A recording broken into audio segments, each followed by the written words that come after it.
Hello, Facebook Live. Jamie and I are back. Say hi, Jamie. Hello. Jamie's off camera, though. I'm off today. right now. And we have another guest with us. Cindy's here from Fulkerson Winery. And we are, say hi, Cindy. Hello. And we are tasting, congratulations, this is our 50th broadcast. That's very cool. I didn't realize we had that many Facebook Lives. Love Facebook Live. Who else out there loves Facebook Live? It's a really great way to promote our message and cover a lot of people and do a lot of fun things, sort of on the fly, or spur of the moment on the fly is what we say in the restaurant industry. When you need something really quickly, you go to the kitchen and say, I need a creme brulee on the fly, which means right now, quickly. So we're tasting Fulkerson wine right now. We're doing a Fulkerson wine dinner. Help me out with the date again? April 28th. April 28th, Friday, April 28th. 7 p.m. 7 p.m. It's 5 wines, 4 courses. And Fulkerson Winery is from the Finger Lakes, from upstate New York, from Seneca Lake specifically. Some fun facts about New York. Do you know New York has over 400 wineries now? And Seneca Lake is home to about 80 of those wineries. And Seneca Lake from here, the Finger Lakes, is not even 3 hours, right? 2 and change. Yeah, 2 and change. Depending which 2.5, depending on what part of the lake you're going to. Jamie and I just spent 3 days at the Finger Lakes back in January of 2017, which was 2 months ago. Fulkerson was our very first stop. And I've got to tell you, I am so impressed with New York wines. And a lot of people are out there still saying, oh, is it drinkable? Yeah, I hear this all the time. Oh, is it drinkable? Is it drinkable? Drinkable.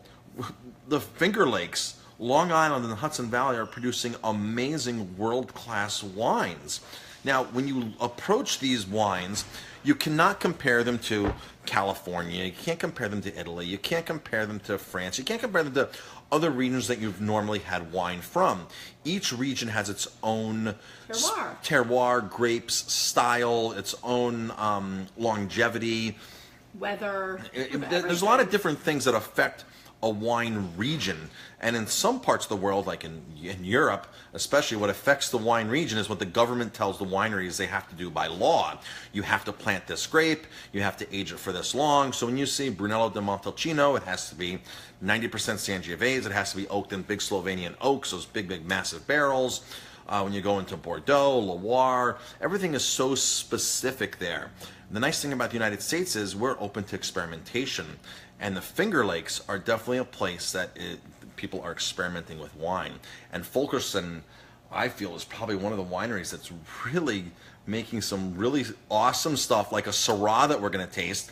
They probably have one of the largest Syrah plantings in the Finger Lakes, and it's 4 years old now, the winery. This is the first release of the Syrah? The vineyards of Syrah are 4 years old. The vineyards of Syrah are 4 years old, but the wine, this is the first release, correct? First vintage, correct. First vintage of Syrah coming out of the Finger Lakes from Fulkerson. So, we currently have the Fulkerson semi-dry Riesling by the glass here, and we absolutely love it, and it's been a very good seller for us this winter. So up first from Fulkerson is their Rosé, and this is a Pinot Noir Rosé, 100% Pinot Noir. It varies every year? It does, it does. So, This is going to be released on May 1st. yes, so don't go to the store and try to buy this today, because this is not officially available until May 1st. That's when it will be allowed to be sold in New York, and of course it'll take a day or so to get to your favorite wine shop.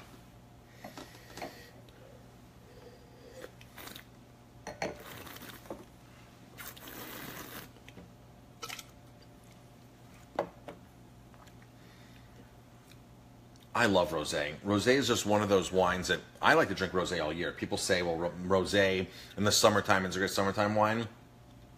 I drink it all year, to be honest. You do too, Jamie. I like rosé. You and I share a glass of wine somewhere, we automatically gravitate towards a rosé. Now, do not confuse a pink wine, a rosé, with something sweet. The original rosés, the original pink wines, were not sweet. That's a white Zinfandel from California. Do not get the two confused. These are dry wines. However, this has, would you say, residual sugar? This one's 0.5. 0.5, which is very, very low. This is a very dry wine. Very fresh flavors, strawberries. This wine can be drank by itself. It can be drank with, eaten with, you can eat salmon, a salad. I think the wine's very versatile with a lot of different things. Great hors d'oeuvre wine. Hors d'oeuvres. Great picnic wine. Picnic wine. And you know why really like it for picnic wine? Because it has a screw top. When Jamie and I do picnics and we go places where we take a bottle of wine in a backpack, it's always a screw top. When we travel and we're in a wine shop buying wines for the hotel room, it's always a screw top.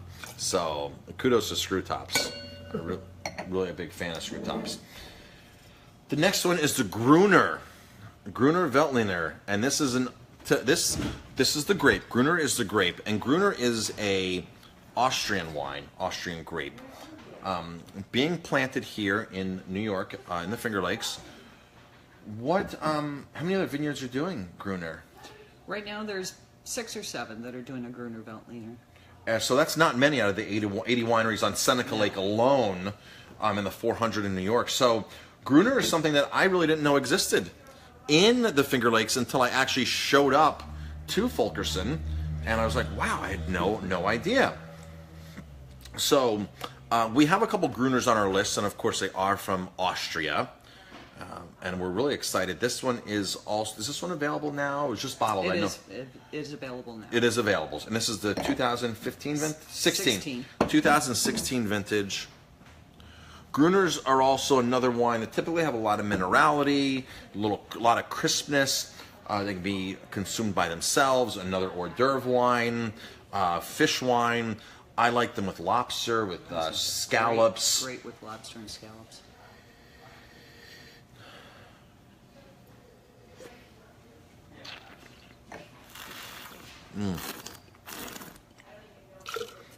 I think this one has a little tropical characteristic to it. You do get tropical out of a lot of Gruners, and by that, almost a little bit of that citrusy, tropical citrusy. Citrusy. I'm almost thinking a little mango-ish too, but who knows? This was just bottled, and you say this wine can actually change a little bit in the next month or so. Absolutely, absolutely. Will develop even more so.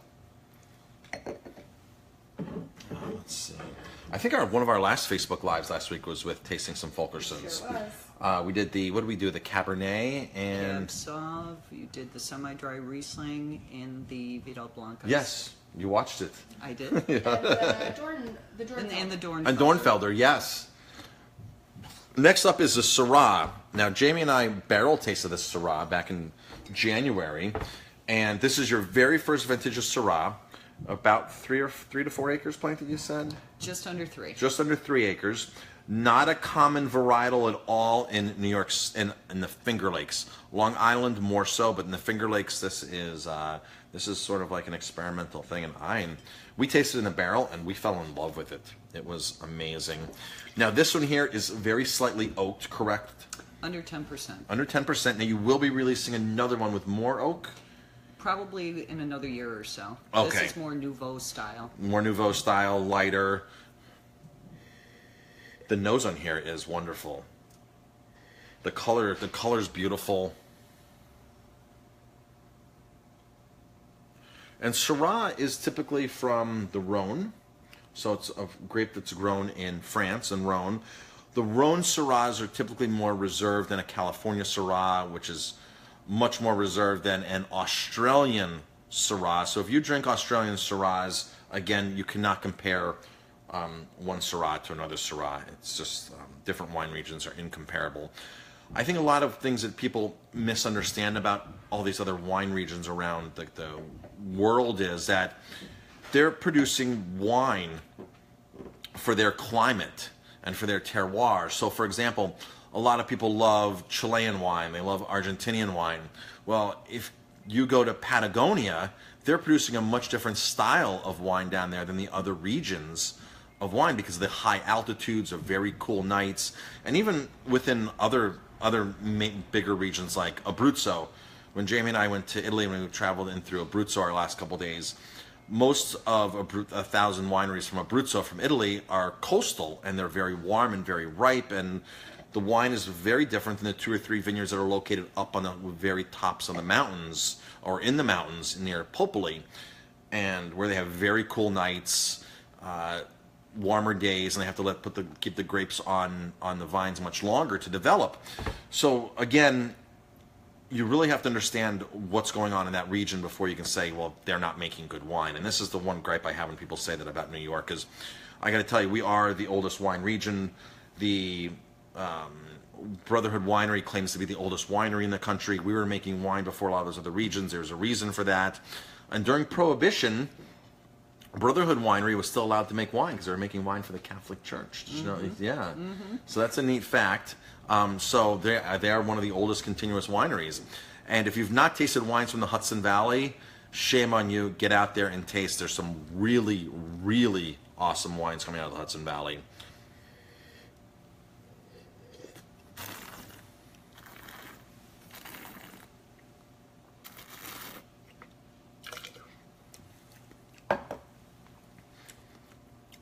I think this wine, the nose is beautiful on it. Like you said, it's more Nouveau. Nouveau meaning newer style. I don't know if you can see the color on the sides of your glass just from swirling that. It's ruby. It is ruby. I would say eat this with salmon. Eat this with a steak. There's no reason not to eat this with a steak. Eat this with a salad. I think this would go really good with goat cheese. Delicious with goat cheese. Yeah. Really excited about that Syrah.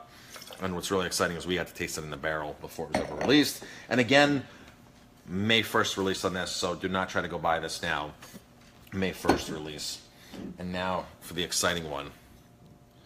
Cabernet. Cabernet Franc. Cabernet Franc is what the Finger Lakes are known for, besides obviously the Riesling on the red side. Cabernet Franc is a grape that does really well in New York. Long Island makes a little bit juicier Cab Francs. Although I've had some Cab Francs from the Finger Lakes that are pretty ripe and juicy and full. And Cab Franc is also from the Loire Valley. They make Cab Francs there. One of the indicative features of Cab Franc is that green bell pepper nose. When you smell that, that almost is a dead giveaway. This, however, has that, but there's that other element that we were talking before, and I think we both agree there's some kind of vanilla undertones on here.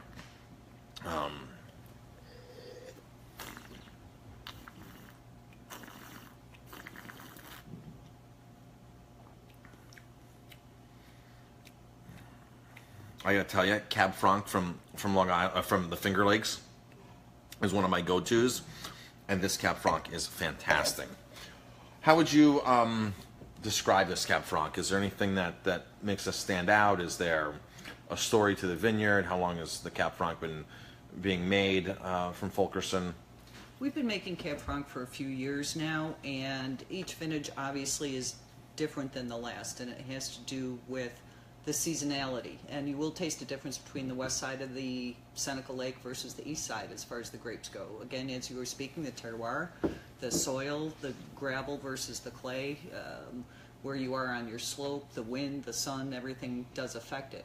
So this particular 2015 Cab Franc has a little bit more vanilla undertones. It is a little bit more fruit forward than our 2014, which was delicious in its own right. So let's just go over about average retail prices for these wines. The rosé, is this safe to say $15-16 retail? Probably more 13-14. 13-14, look at that. That's a great deal. That's a definitely recommendation. Same for the Gruner. Same for the Gruner, wow. Folks, you can walk into the store retail and pick these up for under $15. That is awesome. Now the Syrah's a few bucks more, correct? That one's going to be $19.99-ish in a store, $20 in a store. Which you're going to pay that for Syrah anyway. Easily. Yeah. Easily. So when people say that New York wines are more expensive, I can see some wines being more expensive because of the overall business environment. So for example, in Spain or maybe Chile and South America, they don't nearly have the minimum wage requirements that we have. So there might be a different climate for each business or each winery region. But to walk into a store for under $15 and get this, I'd be ecstatic if I was a consumer. We actually have, how many wines by the glass, Jamie, do we have? We have four New York State wines by the glass. We have 4 wines from New York State. And when a restaurant puts a wine on by the glass, they're typically price conscious because that's where a lot of restaurants make their money. Here's a tip for you consumers. If you're going to a restaurant and you want to get a better value for your wine, typically at a restaurant, the more you spend. So if you go from that $35, $30 to $40 price range to $60 price range, $70 price range, typically those bottles are not nearly marked up as much percentage-wise. Years ago, Cornell University came out with this whole algorithm where if it was a wine that was $5, you would mark it up 4 times to $20. If it was a wine that was $15, you'd mark it up 3 times. If it was a wine that was $30, you'd mark it up 2 times to $60. So you kind of see where I'm going with this. That's not the quite exact algorithm. But the more a wine costs a restaurant, the less percentage they'll mark it up. Because let's face it, if we buy a $100 bottle of wine, there's no way to mark it up to $400. But a $5 bottle, we can easily 4 times it to $20. So as a general rule, as a general tip, when you're in a restaurant, if you spend a little more, you're going to get probably a lot more out of the wine. Because when you're hovering in that $30, $25, $30 price range, a lot of those are really house wine prices. And sometimes anything goes in that category. Cab Franc. Retail price on this? $15. $15. $15, $16, but Home run. Fulkerson Winery doing a Fulkerson Winery dinner here Friday, April 28th, 7 p.m. There are 5 wines, 4 courses. It's $65. You'll be here, right? I'll be here. Cindy will be here. Emily, our rep from Opeachy, will definitely be here. Of course, I'm here. I'll be cooking and talking about the food. Jamie will be here. It's going to be a fantastic event. We do our wine dinners typically the 4th Friday. Greg, what's going on over there? Nothing. Hey, quiet on the set. Oh. You're an actor. Quiet on the set. Facebook Live. So, the 28th of April, Friday, 647-3000, Fulkerson Wine Dinner. Come discover Long Island wines with us, Fulkerson Winery. And everything is estate grown and bottled, so that's another reason that you're getting everything. We don't buy our grapes from elsewhere. It's not mass produced from somebody else's grapes. So. Great point. All Because estate grown and bottled. any of us here can have a wine label on the market. Any of us here can have a tequila label on the market. All we have to do is call somebody who makes wine and say, hey, can you slap a label on it for me? Or you have a winery that you use some of your own grapes and you buy other grapes, which I'm not saying that's a bad business model, but we're dealing with Fulkerson, and you guys are one of the first out there, 1840s or something, growing grapes? Well, on the property since 1805. 1805. Major planting started back in the 70s. 1970s. 1970s. And that so was we when- were one of the first. We weren't the first, but we were amongst some of the first wineries. The that first were out handful there. of wineries. Mm-hmm. Wow. So you're dealing with generations of family land, family grape growing, and one of the first ones out there. I mean, in the 70s, I guess until the 80s, there was only still a handful of wineries in the Finger Lakes. Very true. People that want to go to wine country, go to the Finger Lakes. It is amazing what is just 3 hours north of us here in New York. We're in the Hudson Valley right now. It is literally amazing. You will drive lake to lake and see winery after winery after winery. It is a true experience. It's great to go to Napa. It's great to go to Sonoma. It's great to go to Italy. But I'm telling you, if you have 2 days, go up north, taste some wine, and have a really, really good time. Stop at Fulkerson Winery. Say hello to them. Tell them Aroma Thyme sent you. And we hope you can make it to our dinner. Friday, April 28th. 647-3000. Anything else? Last words? No. Have a great day. See you then.